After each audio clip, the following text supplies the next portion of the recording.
Hello guys, എനിക്ക് ഏറ്റവും ഇഷ്ടപ്പെട്ട വിഷയം ഫിലോസഫിയാണ് അല്ലെങ്കിൽ തത്വശാസ്ത്രമാണെന്ന് ഞാൻ മുമ്പൊരു വീഡിയോയിൽ നിങ്ങളോട് ഷെയർ ചെയ്തിട്ടുണ്ട്. അപ്പോൾ ഇന്ന് നമുക്ക് തത്വശാസ്ത്രത്തെ അധിഷ്ഠിതമാക്കിയിട്ട് ഒരു ടോപ്പിക് ആയാലോ, അതായത് ക്ഷേത്രവിശ്വാസം. ഞാൻ ക്ഷേത്രവിശ്വാസത്തെ പറ്റി, ക്ഷേത്രങ്ങളെ പറ്റിയിട്ട് എപ്പോഴൊക്കെ വീഡിയോ ഇട്ടിട്ടുണ്ട് അതിൻ്റെ അടിയിലൊക്കെ കുറേ ആൾക്കാർ വന്ന് കമൻറ്റ് ചെയ്യാറുണ്ട്, മോശം കമൻറ്റ് ചെയ്യാറുണ്ട്.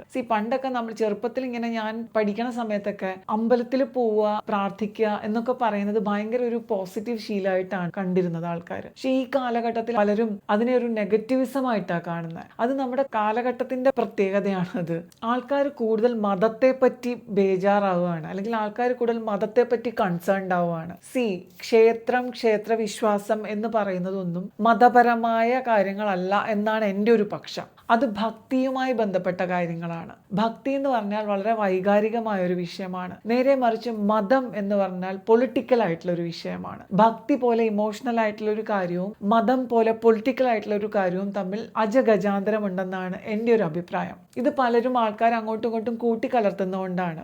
നമ്മുടെ ഇന്ത്യൻ സംസ്കാരം അല്ലെങ്കിൽ നമ്മുടെ ക്ഷേത്രാചാരങ്ങൾ എന്നൊക്കെ പറയുന്നത് ഒരിക്കലും മതപരം എന്ന് നമുക്ക് പറയാൻ പറ്റില്ല. അത് the so called Semitic religions ഒക്കെ ആയിട്ട് കൂട്ടിക്കൊഴിച്ച ആൾക്കാർ അതിനെ മതം എന്ന കാഴ്ചപ്പാടിൽ എടുക്കുന്നതാണ്. ക്ഷേത്രത്തെ അന്ധവിശ്വാസമായി കാണുന്ന ഒരു കൂട്ടം ആൾക്കാർക്ക് ക്ഷേത്രവിശ്വാസം എന്താന്ന് പോലും അറിയില്ല. സത്യം പറഞ്ഞാൽ അവരെ സംബന്ധിച്ച് അത് വെറും വിഗ്രഹാരാധന മാത്രമാണ്. എന്നാൽ അതിന്റെ പിന്നിലെ തത്വം എന്താണ് എന്നുള്ളൊരു കാര്യം നിങ്ങൾ തിരിച്ചറിയാൻ താല്പര്യപ്പെടുന്നില്ല. നിങ്ങൾ അതിനെപ്പറ്റി കൺസേൺഡ് അല്ല. നിങ്ങൾക്ക് അതിനെ വിമർശിച്ചാൽ മാത്രം മതി. അദ്വൈത വേദാന്ത പ്രകാരം ലോകത്തിൽ ആകെ ഒരൊറ്റ തത്വമേ ഉള്ളൂ. അതിന്റെ പേരാണ് ബ്രഹ്മം എന്ന് പറയുന്നത്. ബ്രഹ്മതത്വം. അതിൽ ഞാനും നീയും അവനും അവളും അതും ഇതും എല്ലാം ബ്രഹ്മതത്വം തന്നെയാണ്. അപ്പൊ എന്നെ സംബന്ധിച്ച് ഞാനും ബ്രഹ്മമാണ്, എന്നെ കേൾക്കുന്ന നിങ്ങളും ബ്രഹ്മമാണ്. ബ്രഹ്മങ്ങൾ എന്നൊന്നുമില്ല, പ്ലൂറൽ ഇല്ല.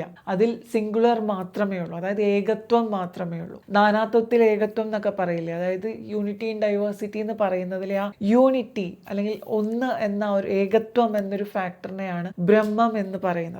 ദ്വൈതവാദം എന്ന് പറഞ്ഞ മറ്റൊരു കൺസെപ്റ്റ് ഉണ്ട്. അത് പ്രകാരം ബ്രഹ്മവും ജീവാത്മാവും ഡിഫറെന്റ് ആണ്, അതായത് ജീവാത്മാവും പരമാത്മാവും വ്യത്യസ്തരാണ് എന്നാണ് ദ്വൈതവാദം ഉദ്ഘോഷിക്കുന്നത്. നേരെ മറിച്ച് അദ്വൈതം എന്ന് പറയുമ്പോൾ ജീവാത്മാവും പരമാത്മാവും ഒന്ന് തന്നെയാണ് എന്നുള്ള വാദമാണ് അദ്വൈതം. ആ അദ്വൈതത്തെ പ്രഘോഷണം ചെയ്യുന്നതാണ് അഹം ബ്രഹ്മാസ്മി, ഞാൻ ബ്രഹ്മമാകുന്നു, അല്ലെങ്കിൽ തത്വമസി, അത് നീ തന്നെയാകുന്നു, പ്രജ്ഞാനം ബ്രഹ്മം എന്ന് പറയുന്നത് പ്രജ്ഞാനമാണ്, ബോധമാണ്. ഇങ്ങനെയുള്ള പല കൺസെപ്റ്റ്സ് ഉണ്ട്. ഒരു സാധാരണക്കാരനെ സംബന്ധിച്ച് ഈ കൺസെപ്റ്റ്സ് പറഞ്ഞാൽ മനസ്സിലാവില്ല. ഇപ്പൊ ഞാൻ ഈ പറയുന്ന കാര്യങ്ങൾ നിങ്ങളിൽ പലർക്കും മനസ്സിലായിക്കൊള്ളണം എന്നില്ല. പലരും ഇപ്പൊ തന്നെ സ്കിപ്പ് അടിച്ച് പോയിട്ടുണ്ടാവും, മറ്റൊരു ചാനലിലേക്ക് പോയിട്ടുണ്ടാവും.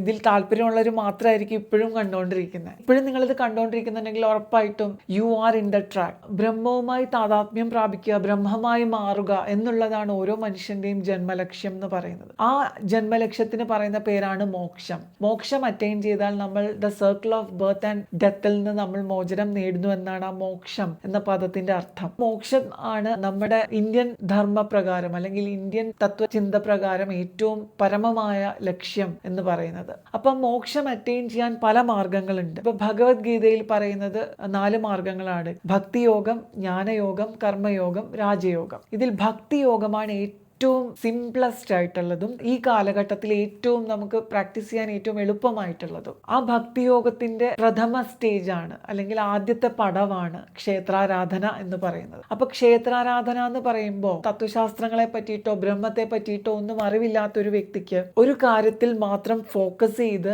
ഏകാഗ്രത വർദ്ധിപ്പിക്കുക എന്നുള്ളൊരു ലക്ഷ്യമാണ് ക്ഷേത്രാരാധനയുടെ ഏറ്റവും ബേസിക് ആയിട്ടുള്ള തത്വം. ക്ഷേത്രാരാധന കൊണ്ട് ഉദ്ദേശിക്കുന്നത് നമ്മുടെ ചിന്തകളും നമ്മുടെ ബുദ്ധിയും എല്ലാം ഒന്നിൽ തന്നെ ഫോക്കസ് ചെയ്ത് നിർത്തുക എന്നുള്ളതാണ്. ആ ഒന്നിനെ തന്നെ റിപ്പീറ്റഡ് ആയിട്ട് ഓർത്ത് ഫോക്കസ് ചെയ്ത് ഏകാഗ്രമാക്കി അവസാനം ആ ഒന്ന് ബ്രഹ്മമായി മാറുകയാണ് ചെയ്യുന്നത്. ആ ബ്രഹ്മമായി മാറിയതിനു ശേഷം അതും ഞാനും ബ്രഹ്മമായി മാറുന്നു എന്നുള്ള കൺസെപ്റ്റാണ് ക്ഷേത്രവിശ്വാസത്തിന്റെ ആധാരശില. അപ്പം ആ ക്ഷേത്രവിശ്വാസത്തിലേക്ക് നമ്മളെ കൊണ്ട് എത്തിക്കുന്ന കാര്യങ്ങളാണ് പുരാണങ്ങളും ഇതിഹാസങ്ങളും അല്ലെങ്കിൽ ഐതിഹ്യങ്ങളും ഒക്കെ. ഇനി ക്ഷേത്രത്തിനെ സംബന്ധിച്ച് കുറെ ടെക്നിക്കൽ വശങ്ങളുണ്ട്. നമ്മുടെ കേരളത്തിലെ ക്ഷേത്രങ്ങളെ സംബന്ധിച്ച് തന്ത്ര സമുച്ചയത്തിൽ നിന്നാണ് അതിന്റെ ഉൽപ്പത്തി. ക്ഷേത്രത്തിന്റെ പുറമേയുള്ള ആകാരങ്ങളെല്ലാം ശരീരത്തെയാണ് പ്രതിനിധാനം ചെയ്യുന്നത്. എന്നാൽ ശ്രീകോവിലും അതിനുള്ളിലെ പ്രതിഷ്ഠയും ആത്മാവിനെയാണ്. നമ്മളെ തന്നെയാണ് ക്ഷേത്രം പ്രതിനിധാനം അല്ലെങ്കിൽ റിഫ്ലക്ട് ചെയ്യുന്നത്. അപ്പൊ നമുക്ക് നമ്മുടെ ഏകാഗ്രത വർദ്ധിപ്പിക്കാനും ബ്രഹ്മത്തിലേക്കുള്ള നമ്മുടെ വഴി ദൂരം കുറയ്ക്കുവാനുമുള്ള ഒരു ഉപാധി മാത്രമാണ്, ഒരു ടൂൾ മാത്രമാണ് ക്ഷേത്രം. ആ ഏകാഗ്രത കൂടുന്ന എങ്ങനെയാണെന്നറിയോ? നമുക്ക് ആ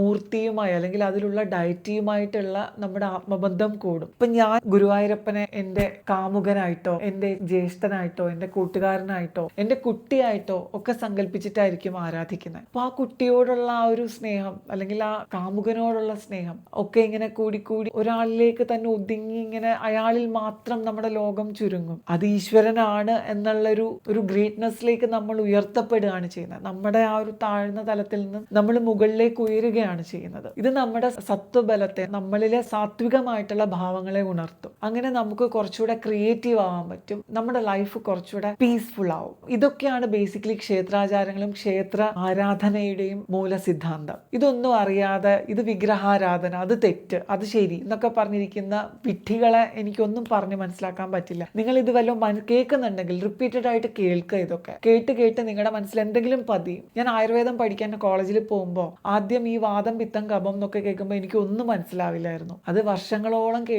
കേട്ടാണ് finally being A doctor practice ചെയ്യുന്നതിന്റെ ഇടയിലാണ് സത്യം പറഞ്ഞാൽ ത്രിദോഷ സിദ്ധാന്തം എനിക്ക് ക്ലിയർ ആയി വരുന്നത്. എന്താണ് ത്രിദോഷം എന്നുള്ളത് എനിക്ക് ക്ലിയർ ആയി വരുന്നത്. അതുപോലെയാണ് ഈ ഒരു കൺസെപ്റ്റ്. നിങ്ങൾ റിപ്പീറ്റഡ് ആയിട്ട് കേൾക്കുക ഇങ്ങനെയുള്ള കാര്യങ്ങൾ. തീർച്ചയായിട്ടും ഐ ഗ്യാരണ്ടി യു, നിങ്ങൾ പല കാര്യങ്ങളിൽ വളരെയധികം സ്ട്രെസ്ഡ് ഔട്ട് ആയിരിക്കും, വളരെയധികം ടെൻസ്ഡ് ആയിരിക്കും, ജീവിതത്തെ വളരെയധികം ആശങ്കയോടുകൂടി സമീപിക്കുന്നവരായിരിക്കും. എന്നാൽ ഇങ്ങനെയുള്ള അറിവുകൾ നിങ്ങൾക്ക് തീർച്ചയായിട്ടും മനോബലം കൂട്ടും. നിങ്ങൾക്ക് ജീവിതത്തിന് പുതിയ മാനങ്ങളേകും. ജീവിതത്തെ ഒരു പുതിയ ഫ്രഷ് ആയിട്ടുള്ള ഒരു മൈൻഡുമായി സമീപിക്കാൻ നിങ്ങൾക്ക് സാധിക്കും. അപ്പോൾ ഈ ഒരു വീഡിയോ ഞാൻ വൈൻഡപ്പ് ചെയ്യാണ്. കുറേ പറയാനുണ്ട്. ഇനി വരുന്ന വീഡിയോസിൽ വീണ്ടും നമുക്ക് ഈ ഒരു വിഷയത്തെ ഡിസ്കസ് ചെയ്യാം. അപ്പോൾ അടുത്ത വീഡിയോയിൽ മറ്റൊരു വിഷയമായി വരുന്നത് വരെ tata, bye bye, see U.